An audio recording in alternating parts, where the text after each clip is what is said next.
Ассалаумағалейкум. Бәріміздің де осындай бетон стяжкіміз болады. Бұл стяжкінің осындай шаң болып, осындай жаман күйде тұрады. Бұны қалай реттейміз енді? Жақындырақ. Мінекей көрдіңіз бе, мынандай бетон болады. Беті басының бәрі осындай кідір-кідір. Біздің материалды қолданбас бұрын мынаның бәрін қайрап тегістейміз. Оның тегістелетін екі жолы болады. Бірінші мынандай болгарка бар. Болгарканың басында мынандай кожук деген зат болады. Мына жерінде несі болады, мынандай өзінің тесігі бар.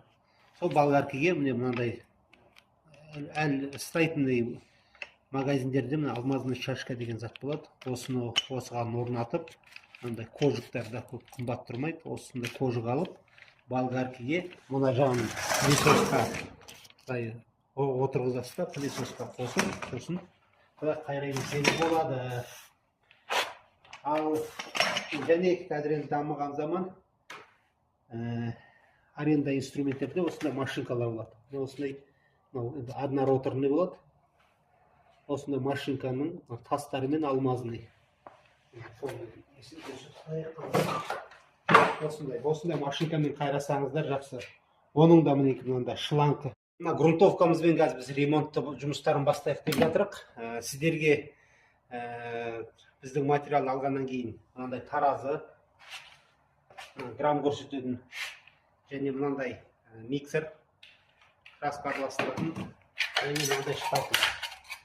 Обычный 35-тік және осындай десятка, осындай шпательдер қажет. Грунтовкамызды ашып алғаннан кейін оның өзін грунтовканың ішін жақсылап араластырамыз.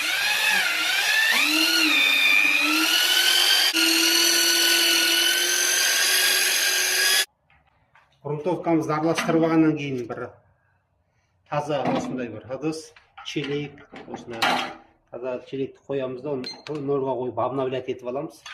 Сосын бізге 1 килограмм керек болады. 1 килограмм ол 1000 грамм. Біздің материал қою. 630 болды ма ке? Құя беріңіз.